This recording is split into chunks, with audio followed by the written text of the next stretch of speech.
Hello there, everyone. Welcome back to another episode of the Worthit podcast. My name is Thomas, and hello there, Alex. How's it going? Hello. Going good, going good. Excellent, good stuff. So we got a special guest for this episode, haven't we? We've got young Ella Dalton. Hello there, Ella. Hi. Hello. How are you doing? You all good? I'm good. How are you? Excellent. I'm not so bad. Not so bad at all. Are you getting sick and tired of this quarantine stuff and not being able to film? I'm doing all right. Making some art, writing some scripts, just getting stuff Fair ready enough. for when it's over. It's nice Good to be stuff. out there filming, but Yeah. Gotta do what we gotta do. I guess, good time to prep. It helps in general. Cool. Okay, so in today's episode of the podcast, we've got a couple of topics to discuss. We've got the last set, I think, of the 30-day film challenge to go through the last little bits of questions and decide on which films we would choose for which day. And we've also got a little announcement to make as well. So as you're watching this podcast, if you're watching it on the Wednesday, the following Friday after that, we will release our very first documentary of this year. Oh, very exciting. Oh my gosh. It's a little documentary series called Get Growing. It's written and directed by Prudence, who you guys actually would know from when he recorded those wonderful episodes of Exploration Nation last year. We've come back this year just after lockdown has sort of eased and some of the restrictions have lifted. We were able to get out and get filming once again. We talked a little bit about it last week. How did you find the filming, Alex, actually? I thought it went really smoothly, to be honest. It was a really nice day as well, which made it all the better. It was. The weather was perfect. I mean, we've had some crazy weather whilst this lockdown's on. I mean, it's just been sun shining, blue skies, it's been warm, and there's been no wind or anything. And I mean, the second that the yeah, exactly. The second that the lockdown stuff eases, it starts to rain again. Oh, welcome back to the real world. So yeah, the first couple of episodes have been recorded. We're looking to, I think, shoot about 3 or 4 episodes each week. So we got the first 4 episodes done on Monday just gone, and we're looking to hop back in there and record the next set next Monday. And really, really looking forward to seeing how it looks on screen and all that jazz. How are you finding editing, Alex? Is it easy, hard, tough? To be honest, it's going all right. To be honest, it's just going at it each day.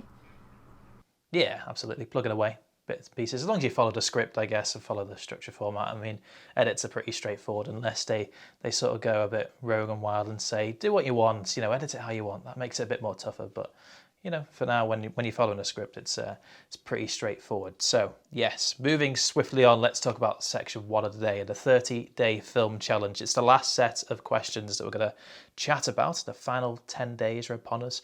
These are actually, I think, all of my questions that I meant to answer. So I'm going to give it a go and try and guess what I'm going to answer, because I've actually not made up my own answers yet for the questions. Unlike the other guys who are really organised and did them well in advance, I'm just going to guess them on the spot right now. First things first, actually, before we get into the questions, Ella, you had the first 10 days.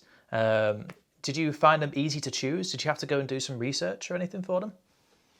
Most of them were easy, but the one that got me was which film job you would like. I found it tricky because thinking about it, most jobs in films, the characters hate.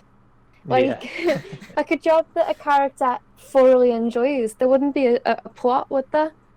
So that's right. Yeah, I had to kind of cheat and just go for, what was it, Wizard from Harry Potter? 'Cause I wanted one specific, but I couldn't find one. I was actually trying to think to myself how many films out there that are actually happy films with a happy story that stays happy all the way through.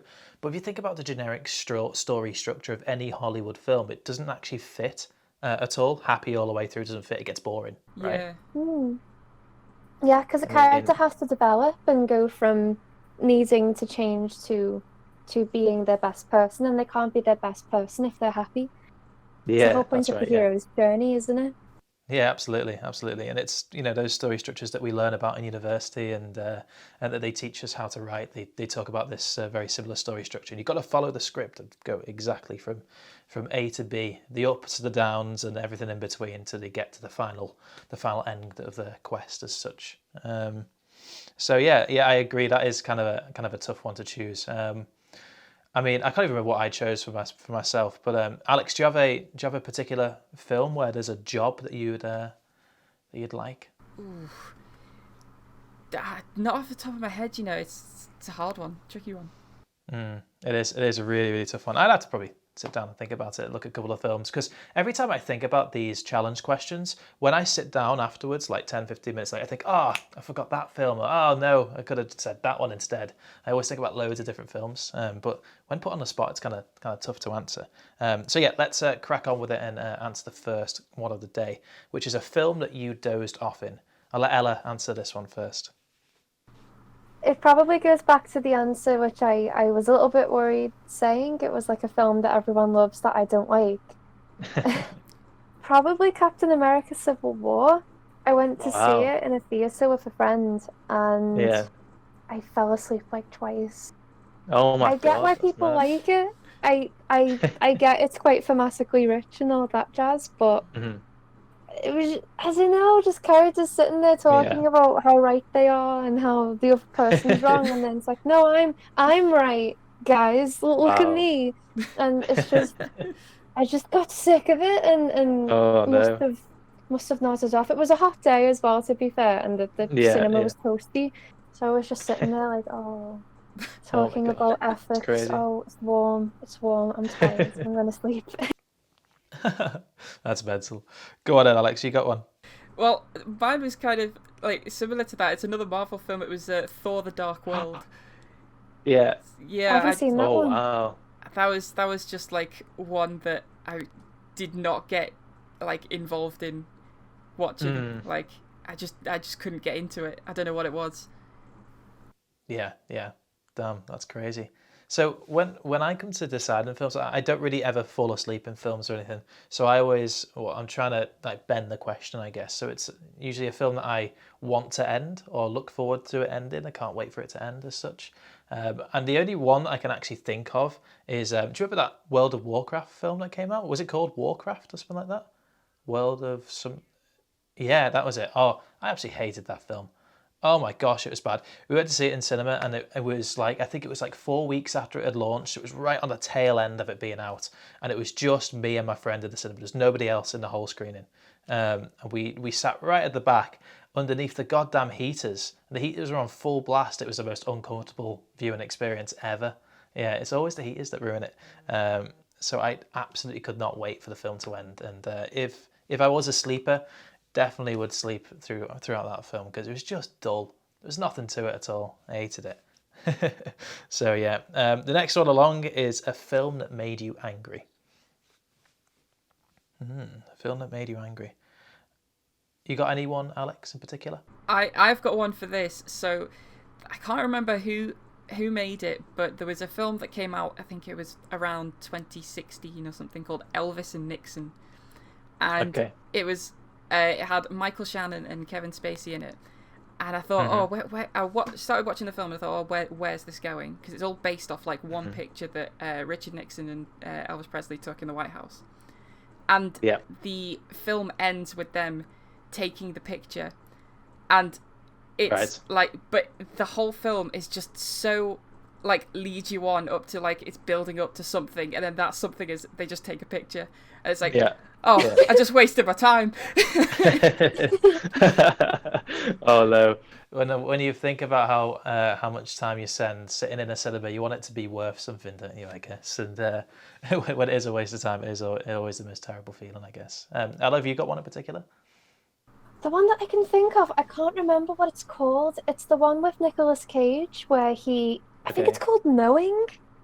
Right. It's the one where he deciphers like some secret code to basically the end of the world.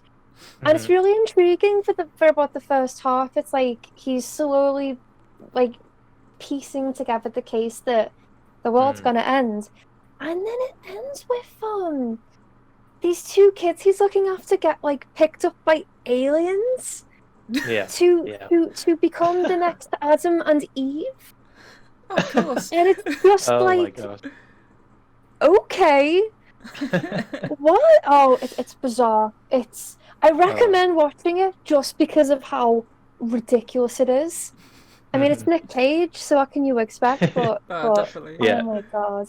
Yeah, that's crazy. Waste of time.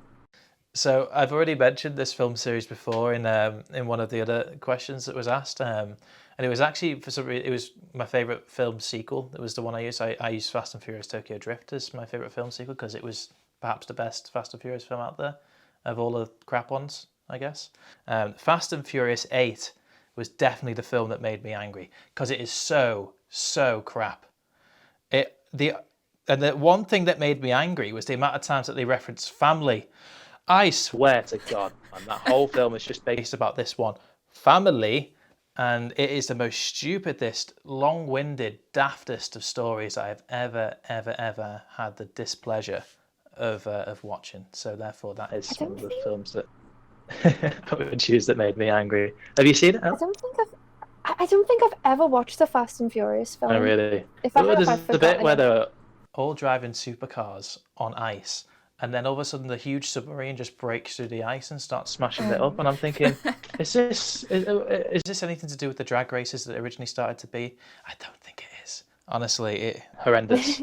It's a poor story, and they're bringing more out over and over. However, I've heard that Hobbs and Shaw is really good, so I need to watch that and actually decide for myself, I guess. I've not seen Hobbs and Shaw yet. It's the only one that I've not seen. So next one up is a film made by a director that is dead.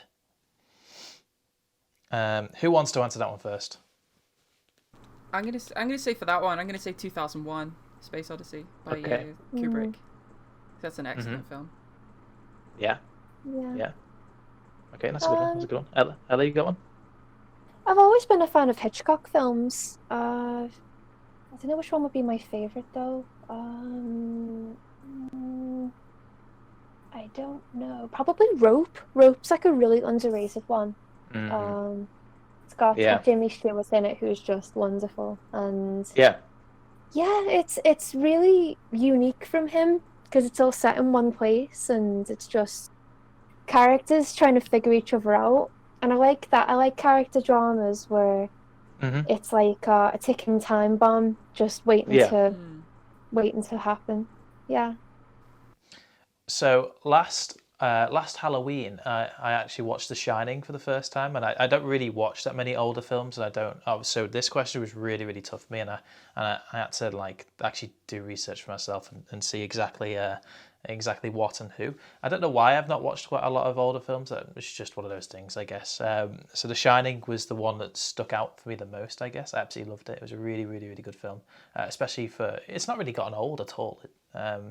Even though it was made such a long time ago, it still lives up.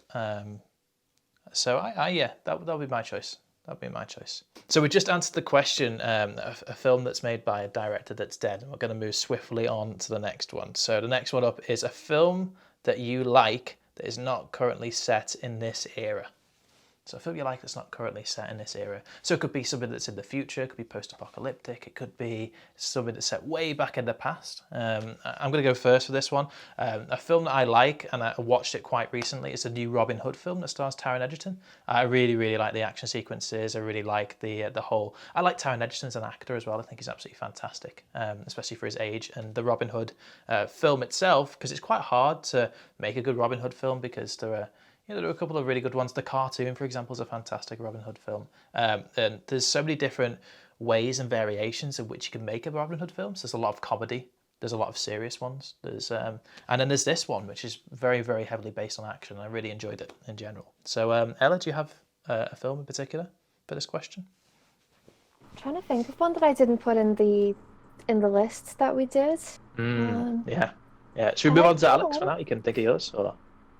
Yeah, I was gonna say Mad Max Fury Road. I really like that film. Wow, yeah. Okay. Yeah, that's a really high rated film as well, to be fair. Yeah. Just the whole what did you like most about it? Just like the set pieces and the action in it is like really succinct. And it's like so fast paced, that film, that you're constantly glued to the screen. Absolutely. And Tom Hardy's excellent as well. Oh, definitely. In general. Yeah. Yeah. Very good film. Good choice. Go on, Ella, have you got one? Yeah, it was one I wanted to put on the list, but I found one that was better. Do you guys remember 9? Shane Acker, Tim Burton. Yes. Film? Yeah. Yeah. I love that film. I think it's so underrated. I love the Mm, setting. It's like it's World War II inspired, but it's also quite yeah. steampunk futuristic because you've Mm. got the element of the dolls themselves and the Mm, robots, and I just like it. yeah. People don't Yeah. seem to like it that much, but I'll always defend it. Yeah. Cool. Awesome. Okay, moving on. Um, a film that you like that is adapted from somewhere. So it could be a book, could be a game, could be anything. You choose. Let's go. Alex, go on. You're up first. I'm gonna go for the very last Hunger Games. I think it's Mockingjay Part 2, isn't it? Mm, Um, mm, I really like that film. I don't know. I don't know yeah, whether it's like the other three just leading up to it, but I really like that film. I think it's really good. it was a good, very good film. Very, very good film. Ella, do you have one in particular? Does it have to be a film? Can it be like a TV show? It does, unfortunately, because it's the 30-day film challenge, so it would Damn fit it. in. Yeah, no, because I was thinking there's a couple of TV shows that fit that really well. So I watched And this I Dark think, Materials recently and loved yeah, that. Oh That was yeah. so good. yeah, Um, yeah. God damn it, I need to think now. Probably just the Lord of the Rings, Fellowship of the Ring. Rewatched that Yeah, recently. It's always cool. a classic. It is, it always is. Mine would be The Maze Runner. The first one in particular was absolutely fantastic. And the book is also excellent too. So have you guys seen The Maze Runner, by the way? Yes. No? Yeah. Yeah. Yeah, very much. Very, very good. Actually, do you know what? All three of them are good. All three Maze Runners are good. And so are all the books too. I think it just gets better and better, actually. So, but the first one, because it was the first one, I reckon would be my choice in particular. Ooh, can I change Um, my answer? yes, of course you can go. I watched Snowpiercer recently by Bong Joon-ho. Mm, Oh yeah. yeah, It's so yeah. good. It's based off of a French graphic novel, Mm, apparently. Oh my okay. God, it's so good. You can see how his filmmaking improved for Parasite Yeah, Mm. and that's brilliant. how he directs actors. Oh, it was so good in the special effects. Oh Mm, my God, so fantastic. good. Cool. Okay. So the next one up is a film that is visually striking to you. I've got loads for this one. Oh my gosh. Ella, I'll let you go first for this one. A film that's visually striking to you. Um, hmm. I'd probably go for one that has always inspired me. Probably The Nightmare Before Christmas. Okay. Cool. Yeah, I mean that's the film that got me interested in stop motion, and Mm, Tim Burton's color schemes are always really fun to look at. And yeah. yeah, I like the art style they went for with the characters, and Mm, yeah, it's very very iconic. oh, that's cool. Alex, you got one particular? Yeah, definitely. I think I was gonna go for Blade Runner 2049. I think that Nice. Okay. the That's a good way that is choice. shot is really really unique. Like some of the Roger Deakins is. oh yeah, he's really good. Mhm. You can see the similarities between how that's shot in 1917 as well. Like some of Yeah, the fire absolutely. scenes Mm. is amazing. Yeah. Yeah. He is a brilliant DOP. Absolutely brilliant. He's a fantastic mind. So my choice would be I haven't actually chosen any animations at all for any of this 30-day film challenge. So I'm going to pick one right now. Mine would be Klaus. I don't know if anybody you actually seen Klaus. The Christmas film was on Netflix. It was phenomenal. Yeah. The animation choice and the visual style of that film was absolutely beautiful. I really enjoyed it in general. So yeah, that would be a visually striking one to me. I had a couple, so I was gonna either choose a Marvel film or Klaus, or there's obviously Into the Spider-Verse, which is also another one. Thor Ragnarok. I guess any of the new Star Warses are absolutely brilliant in the way in which they're shot. There's 1917, like you mentioned there, Alex. There's many now. And I think production companies and films in general are really stepping up their game when it comes to visually striking stuff because they're trying to reach for further improvements and more audience engagement. And the only way in which they can do that is by making bigger stuff, making bigger action sequences, more visual effects. And the more that technology improves, the easier it becomes to make more crazy stuff. So therefore, why not? Why not jump on it and try and make the best thing you can? And it's something that we look at as well, with our films and stuff. We'd look to try and make it as visually aesthetic as possible because, that's what brings in the viewers in the end. So, next one along is a film that made you feel uncomfortable. So I'm going to jump in first. The one that made me feel uncomfortable was a horror film called It Follows. Now, I'm not normally a horror fan in general, so everything scares me.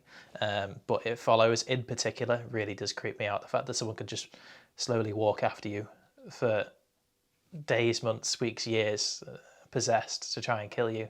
That's a pretty creepy one. And that'll be mine. Anybody else? I was going to say Joker for mine. Okay. That bit in the film, spoilers if you've not seen it, but that bit in the film where he's trying to do this stand-up routine is just very uncomfortable to watch. Yeah. Okay. Yeah. I didn't think of it uncomfortable as in that way. That's a good kind of uncomfortable, isn't it? That's like a cringe kind of uncomfortable, isn't it? Yeah. Okay, cool, nice. That's a good choice. That. Ella, have you got one? Yeah, I have this really weird habit of like looking into films that people find uncomfortable and then purposefully watching them. And I found one recently called The Nightingale.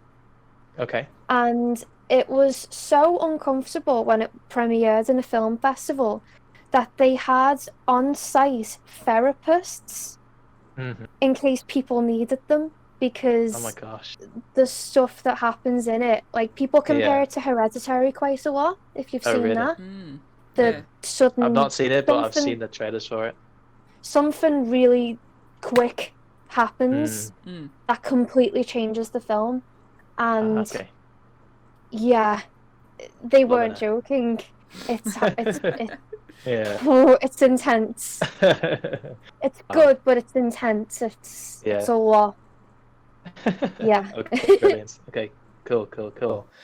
So next one along is a tough one for me because I'm not really too sure about the answer. There's a lot of different ones that I could think of, but a film that makes you want to fall in love is the next film along. Who wants to go first for that one? Because I'm not too sure. I'm gonna have to think for a little second whilst I decide of one. But do you guys have one at all in mind? Indeed. Indeed. I don't like rom-coms. I don't watch romance stuff that often, just because it's very formulaic, isn't it? Yeah. Yes, it is. Yeah. Do you know what? I've got one. I watched it literally. Was it last week? I think I watched it last week, and I really, really, really, really liked it. Crazy Rich Asians. Now, honestly, that is a fantastic film in general. Anyway. It's really fast-paced, it's really lively, it's really good. It's got a completely different theme and feel to all of the other films that I'm used to watching. So it was a completely new experience for me. And I thought, it's a really, really, really good ending. I'm not going to spoil anything at all if nobody else has seen it. But Crazy Rich Asians and Crazy Rich Asians would be my choice for that particular one. Do you guys have one at all, or is it going to be a toughie of a question? A film called You've Got Mail just happened to be on TV not long ago, and I was bored, so I watched it. And it's quite nice. It's Tom Hanks. Tom Hanks is very dreamy. So anything with Tom Hanks. Yeah. Oh yeah. Yeah. No, Fantastic. it's nice. It's nice because it's about. I'm trying to remember now. It's like a librarian and this like conglomerate businessman who wants to tear down where she works, and they hate each other. But then, because it tackles online dating in the 90s, when it was just coming about, and it was seen as like ridiculous, the idea that you could find someone online, and they basically meet through online dating and fall in love, but they don't know who they actually are. Okay. So they've fallen in love with the person they're supposed to hate. It's very cheesy, but it's really cute. It's really cute. Okay, cool. Right, and then the final question, which is one of the toughest ones that I've got. I've got a set of really nasty questions for the 10 questions in general, I think, anyway, because there's a couple of topics there that I wouldn't know the answer to, or I struggle with finding an answer to.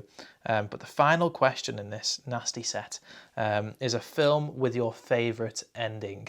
Now, let's think about films in general. We normally, if it's a good film, we don't want it to end, so therefore we associate any ending as a bad ending. because nobody wants for it to close. People want it to carry on and go on and move on further in the story. And then usually a lot of endings are very cliche, or they set it up perfectly for the next one, or an absolute classic. And then just some endings are just plain bad in general. So it's really, really tough to choose a decent ending. But do you guys have one at all? Definitely. I think for me, it has to be Rogue One, the Star Wars film. I love the way that ends, and the whole fourth act of that film is just so like really, really good, especially for a Star Wars film. Okay. I dislike you strongly right now again, second week in a row, because you chose a film that I was going to choose. Oh, no. That's okay. I'll let it slide. No, it's okay. Go on, Ella. Have you got one? I don't want to talk about it because I think everyone deserves to see it with no context at all. Okay, just name the Parasite. Okay, cool.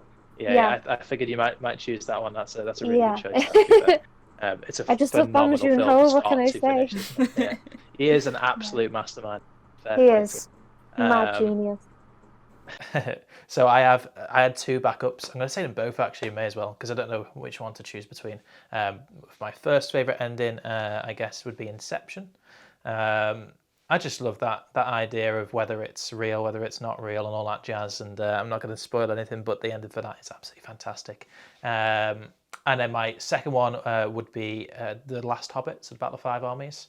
I just love the way in which that transitions through into the Lord of the Rings series. It kind of just like perfectly sets up what's already there, because it's a prequel, obviously. The way in which they've matched it perfectly to the actual Lord of the Rings series, and the whole feel of the entire trilogy. It's absolutely fantastic, and I really love that. So they would be my two. If I had to whittle it down to one, I'd probably choose The Hobbit over Inception.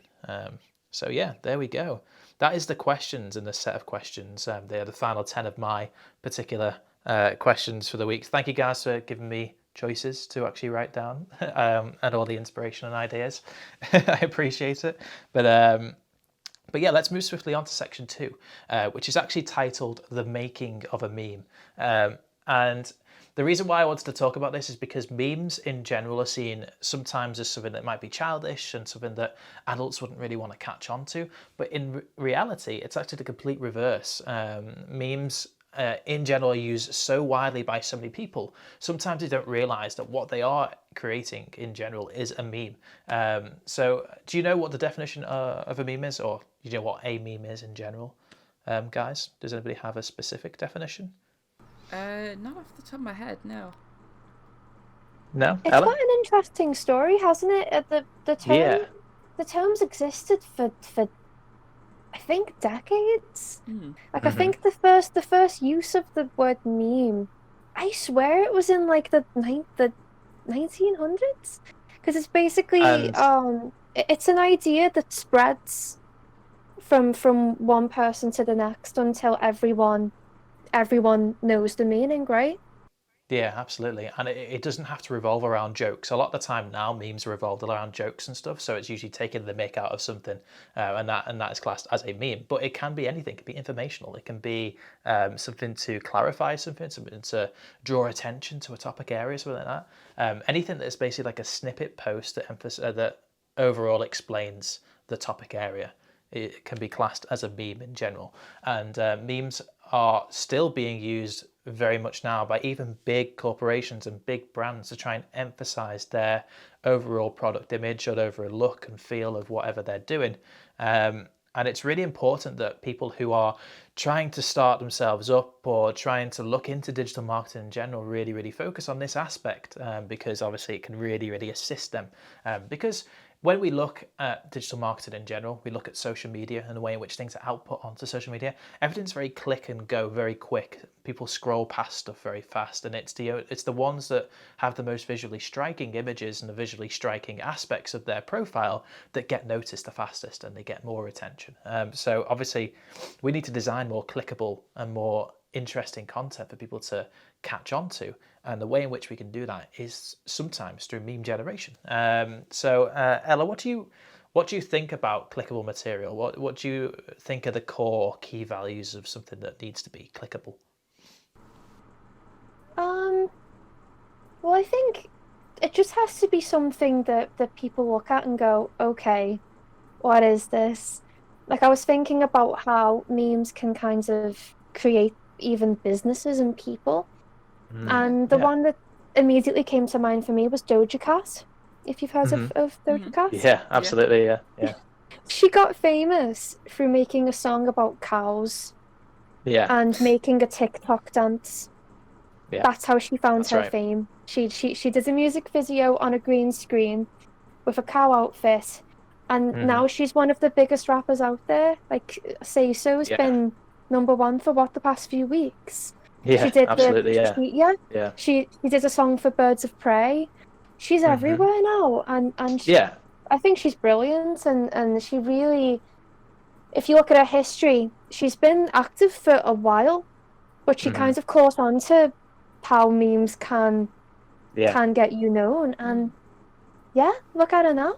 Yeah, absolutely. And a lot of the time, it's not always the most professional content that works as well. Sometimes, daft stuff that's really quickly made, something that looks amateur, sometimes goes the extra mile. And it's just about analysing that and seeing where those trends are and seeing you can hit the trend at an early point. I guess if you wanted to reference it to another real life example, it would be like the stock market. So you've got to buy in your shares at the point at which it's its lowest or its cheapest value in order to ride that wave up towards where a point at which you reckon it's going to peak where you can sell it off and then try out something new and so on and so forth. And that's kind of how the stock market works and trade and stuff. And that's how we can sort of look, I guess, at Google Trends and the way in which topics and areas trend, because obviously at the minute now with the virus going around, with people being stuck at home quite a lot, there is so much more of a plethora of searches and different things going viral and different outputs going out. And there's a lot of stuff around obviously at the moment because of the Black Lives Matter protest. There's loads of stuff about that at the minute that's kind of I guess flooding the news, and once that disperses and sort of goes away, there'll be gaps and rooms for something else to come forward. So there's ways in which we can, I guess, as an organisation, jump on the bandwagon. So we can either, catch on to a trend that's just starting, or we can develop something that would create its own unique trend in itself. One of them is obviously easier than the other. Of course, if you were to try and develop some content that you wanted to start a trend, then you've got to have that back in, that following, that shareability, I guess. So you'd see quite a lot of famous people start something quite easily. Whereas, on the flip side of things, if you were to jump on the bandwagon or something, then it's a lot easier to get noticed, I guess. Alex, have you changed the way in which you've edited over the past couple of years to try and incorporate different profiles and social media stuff like that? Yeah. I mean, I think trying to make content shorter, like a lot shorter than it traditionally would be, is a big thing for shareability, because you want to try and get the minimum, try and get your point across with the minimum amount necessary, so people can then watch it all and then easily share it to their friends if they want to. They don't want to make it like at all a chore for them to watch. But I guess that's the same with traditional stuff, but I think it's even more intense with social media, because it seems that like on social media that your attention span is so much shorter than stuff, because you're actively involved, I guess. Yeah, absolutely. Yeah, and there's ways and means around we can stuff like that. So there was statistics on a report that stated that most videos that are on the likes of Facebook and Twitter are watched in complete silence, because that's usually the case where people are sat on a bus, or they're sat at home in a loud environment, or they're in work and they can't afford for the stuff to be blasted out at loud volume. So a lot of the time stuff are scrollable through, and if they don't have subtitles or any catchy motion graphic or motion typography, then a lot of the time they're just missed and they're discarded and put to one side. So yeah, it's about, as you say, it's about developing those different styles, and there's ways in which we can render our videos out in the different aspect ratios, and there's big bright text we can put on stuff, and there's ways and means in which we can always get around that, and it's our job of continuously adapting through and through. Ella, do you reckon over the next coming years we'll I guess move on to different platforms and move on to different ways and means of marketing, or do you reckon it'll stay the same now for quite a while? If you're asking me that if we're gonna make a TikTok account, Tom, no, no. No, don't worry. There'll be no TikTok involved. I promise. I absolutely promise. I mean, we say that, but it's ridiculous how big TikTok has gotten so fast. And I mean, Yeah, even yeah. something I've noticed recently during the lockdown, platforms like Zoom. Where the hell did Zoom Mm, come from? Yeah, yeah, Like, right. it's gone from the only two options being Skype and Discord to Zoom Yeah, becoming the place to talk online. And yeah. yeah, Absolutely. it's a case of It's crazy. as much as I despise TikTok, it's kind of knowing its use and knowing Hmm. when to kind of respect that change and to be hip, I Yeah, guess. I yeah, don't yeah, know. yeah. yeah. I guess what I worry about the most is deferring away from core values as a filmmaker. So therefore, when you look towards traditional media and traditional cinema, it's always 4K in a set resolution, in a set value, and it always looks like this as such. If you paint a picture in front of you, you know exactly what a cinema screen looks like. And changing and developing the way in which film looks just to cater for an audience kind of worries me in a way. So I'd like to see platforms stay around for a long time. So the likes of Vine, obviously it came and then it went as quickly as it came, didn't it? And I feel like TikTok will be kind of a similar thing. It's like an overnight success. It'll have its little moments in the spotlight and it'll just disappear again.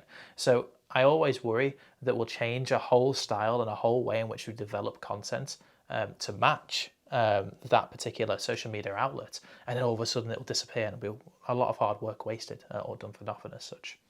And Yeah, kind of the dangerous things about memes as a whole is that they do have a time limit. I mean, and yeah, when films try to incorporate them, I can't think of a single example where it succeeded. Like, if you look Yeah. at, like, for instance, Ralph Breaks the Internet, that came out, what, 2 years ago? And yeah, already it's for me, it's basically unwatchable because yeah, you've got Ralph flossing and dabbing, and it's yeah, like, stop. Yeah. yeah, That's for yeah, the absolutely. internet, not for Yeah, films. They age far So, yeah, quicker. so I think, yeah, I'd say memes are more for a marketing tactic yeah, rather than absolutely. For a actually, quick burst. Yeah, yeah, yeah, I rather completely than agree. actually becoming the new major form of entertainment. Yeah, 100%. So obviously, we've we've been trying to find out different ways in which to market, in which to garner attention as such, and we've actually now started to move all of our documentary off YouTube and onto Facebook instead. So all of our Facebook video stuff, we've created our whole new Facebook page called the Worthit Community, and on that we will host all of our documentary content. And it's an interesting move because it obviously allows us to work with a different platform firstly, but a platform which has developed over a period of time to incorporate stuff that looks more like YouTube in order to try and be more like YouTube, because obviously Facebook and Google obviously compete all the time, as well as Microsoft and Google and Facebook. They're kind of all in like a big evil trio. So therefore they'll all decide to develop their content to make sure each platform matches to try and get as many people onto their platform as possible. And Facebook is huge in general. Do us guys, a question to all of us, do we reckon that there is a platform that's bigger than the other? Do you reckon that there's like a standout social media platform that's much higher than the rest, or do we think it's all pretty much even? I think that they're kind of different. It depends what you mean by bigger, because they all tend to have different target demographics. Yeah, Mm, yeah, absolutely. yeah. The one for Facebook is clearly different to Twitter in like the people who use it, and I think the same thing with Instagram and TikTok. It's it's different content, different styles, as you were saying before. Yeah, yeah, absolutely. And I think you pretty much answered the question there, didn't you, by saying that it's all different. So therefore, maybe they are all about the same level. And it's, I guess, to do with the content that we create should determine which platform it goes to. So if we have a specific target audience for documentary, we know that it's going to work better on Facebook than it is going to work on YouTube. We know for a fact that films will work better on YouTube than it will on Facebook, for example. That's just because of that demographic, as you say. If you look towards all of the analytics and stuff, it shows that there's a lot of middle-aged people watching our Exploration Nation stuff on YouTube, on Facebook, sorry, but they're not clicking through to YouTube. And maybe that's because they don't have an account or something like that, because more people obviously of that demographic have Facebook accounts and connect with each other on Facebook than they do on YouTube. So therefore, it's a better option naturally to then divert all of our content onto the Facebook in general. It's a really interesting concept, and we could probably talk about it for hours and hours and hours, but I'm just going to move on to another point that I was going to make, which was about paying and payment for promotion, because there's this kind of, I guess, black spot in general. Each particular social media actually offer this service where I'm going to pick Facebook out, for example, because they're the ones that we've used in the past for certain topic areas. So you can get your own post, you can then pay, I'd say like £20, and then you can promote it to a very specific target audience that you designed yourself, or you can let Facebook and their algorithm decide on who is best. So we knew for a fact that when we did On Call, was it last year On Call? I think it was, yeah. We needed votes and such. So we needed to get the word of it out there as much as we possibly could. And sometimes sharing and pushing it through hashtags sometimes just isn't enough. So what we did, so we spent X amount of money. I'm not going to say exactly how much we spent on it, but we spent X amount of money for a week to promote it around North America and Canada between the ages of 18 to 35 year old people, to try and get them to click through and vote for it using the link. And during that period of time, the thing went and promoted, and the reach grew and grew and grew and grew, and the topic area grew and grew. And it actually did work in the end. There were quite a lot more votes due to the fact that we did pay and promote it. But I feel like the guys who would see the content, if you're not like a developed company and you're not consistently posting over and over again, then when they come to view your profile in general, you kind of look a bit hollow, like it's just that topic area or something like that. And it's something that we fell flat on right at the very start, because On Call was one of our only posts that we had around at that time. And the post prior to On Call, I think, must have been a couple of months ago. So obviously we were very inactive as a Facebook page in general. So when people click on our page to look at us in further detail, they don't see very much on offer at all. And it's kind of a bit of an issue. Whereas now I think it might change it a little bit. Have you ever thought of using paid promotion for any stuff, Ella, before? Or We've been debating using it for the Silver Lining Zine project I've been working on with my friend Sarah, who wrote the Ghostly Acts. Mm-hmm. We haven't really needed to, actually. We expected to need it once or twice, maybe on just the post asking for submissions, but for some reason we've done quite well. We got I think it was 1,000 views in one day on that one post, and it's been quite really consistent. Good. But it's definitely worth thinking about, I'd say. I've done 100%. It myself on social media posts once in a while. Definitely has its use. Yeah, 100%. And as you just mentioned there, with your post views going to around 1,000, which is really good. I think that there's a lot of an element of right moment, right time. So all I guess comes down to consistency. So the more you post, obviously, the more likely you'll get into that section of that right moment, right time thing. So there's the likelihood of you hitting that wave as such, or hitting that sudden burst or outbreak where you suddenly get like 2,000 views for one day and you're thinking, where the hell has that come from? Well, I guess in a way it's sort of just down to consistency. And as you develop your marketing strategies and as you develop your schemes and way in which you can make videos, you'll naturally bring yourself more into that spotlight in general, I think. So as I say before, I'm going to say again, Alex, do you reckon you've learned over the past, I'd say, since you started uni, for example, do you reckon you've learned more about how and why videos are created and how you can, I guess, attach an audience to a video? Have you learned more about that than you had before? Yeah, definitely. I think because you have to, anytime you make anything in regards to video or just anything that you're marketing, you have to like sprinkle in stuff that you know the audience will like, and you know that there's also like an element of exclusivity for the audience to respond to. It's different on Facebook, and it's different on Twitter, and it's different on Instagram, and so when you go to make that, it's unique for the viewer when they're watching it. Yeah, absolutely. Cool. And the final topic area and the final thing that we're going to talk about today is developing your own creative style, because it's something that I want to make a whole, a podcast on in general, eventually in the near future. But developing your creative style will allow people to attach themselves to that thing. So as you mentioned, there's always a way of designing something that you know for a fact that the audience will like, and that can be sometimes down to your creative style, something that you choose to do or that you choose to make that will have an impact consistently throughout all of the content that you do. And I don't actually think at the moment Worthit in general has a creative style, but I'd love to, over the course of the next month, start to develop and start to make our own creative style. So when people come to look at our content, they know exactly what they're looking at. And I've always had a difficulty in thinking about it, because each project that we do sometimes can be very different to each other. So we know that we make a string of short films that are always based around action, fantasy, sci-fi, and that particular field. So that's fine, because that is a style choice and a genre choice and all that jazz. But then we have the podcast, which isn't action, sci-fi, fantasy, or a short film. So it's completely different. So how do you match style between that and the short films and such? And also then, of course, added to that, we've got Exploration Nation, and we've got Steve's new series coming out next week.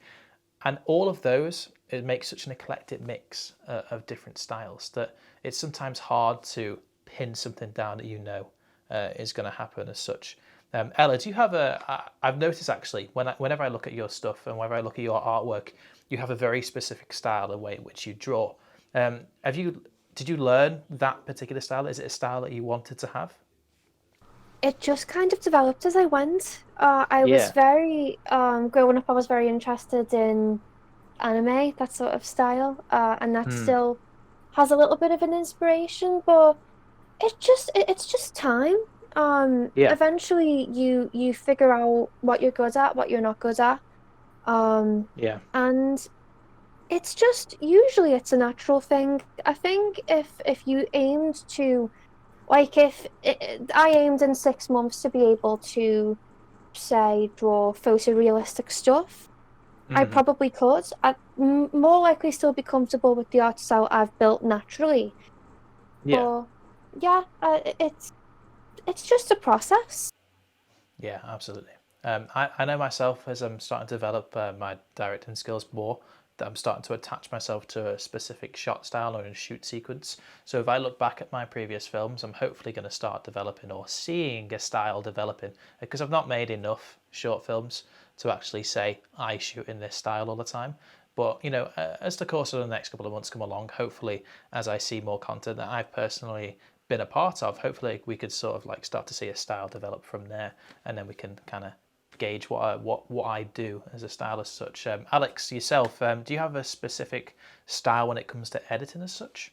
I think everyone, like I said, everyone does have their own style when it comes to whether it's the editing or shooting. And it's something that, I mean, I don't really notice it myself for the minute, but I'm sure if like someone else had fresh eyes on it, they could tell me, like looking at, three videos you've edited or 3 videos you've shot, there's something cohesive there. And it's something that you build over time. No matter what you're doing, you build it over time. Yeah, absolutely. Do you reckon that style changes, or do you reckon it always stays the same? I think definitely it can change. I think when you become more advanced, you learn new skills, you start to employ that. It can definitely change and improve, definitely. Yeah, cool, nice, okay. So that is, I guess, virality, the internet, memes, and style choices, and ways and means in which we can get content out there for people to see. So as we start to conclude, I guess sometimes there's a huge weight on good luck and just hitting the right moment at the right time. But other times there's developed content that has a specific style that we know that people are going to come and watch, and sometimes it's very carefully planned out. It's really up to the creator, I guess, in the end, of what they choose and what they want to do with their own content. And that's something that is really great about the internet, because everybody's so free to do what they want. It can be both a good thing and a bad thing at the same time. So guys, thank you very much for being a part of the podcast today. Really do appreciate you coming along. It's been quite a big one, this one, hasn't it? Quite a long one. There's a lot to talk about and a lot to get our teeth into as such. We've actually come towards the end of the 30-day film challenge on the podcast in general. So when we come to next week's episode, we'll be trying to hunt and look for a new challenge to tag along with, and hopefully discussing that in our first section. And then we can crack on with the other topics that we're going to chat about. But anyways, guys, if you're looking forward to seeing that next episode, then make sure you pop along next week. It's going to be out on Wednesday, of course.